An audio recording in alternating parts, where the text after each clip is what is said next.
2026 টি-20 বিশ্বকাপ খেলার চূড়ান্ত সিদ্ধান্ত নিয়েছে পাকিস্তান। তবে নাটকীয়তা রাখা হয়েছে গ্রুপ পর্বের ম্যাচে।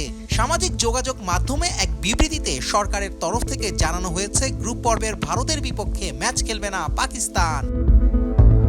এর আগে বাংলাদেশকে বিশ্বকাপ থেকে বাদ দেয়ায় বিশ্বকাপ বয়কটের গুঞ্জন তুলেছিল পিসিবি। আইসিসিকে চূড়ান্ত সিদ্ধান্ত জানানোর কথা ছিল আজ। লাহোরে অস্ট্রেলিয়াকে টি-20 সিরিজে 3-0 হোয়াইট ওয়াশ করার পরই এই সিদ্ধান্ত সামাজিক যোগাযোগ মাধ্যমে ঝড়ের মতো প্রকাশিত হয়, যা ভারত, পাকিস্তান ও বাংলাদেশের গণমাধ্যমে প্রকাশিত হতে থাকে নিয়মিত বিরতিতে।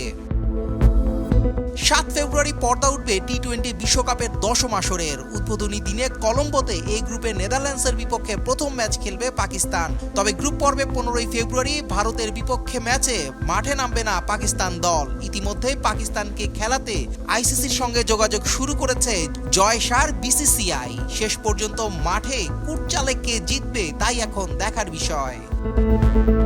Adil Ahmed Shan, Channel I, Dhaka. Next level, well done, side by side, fridge.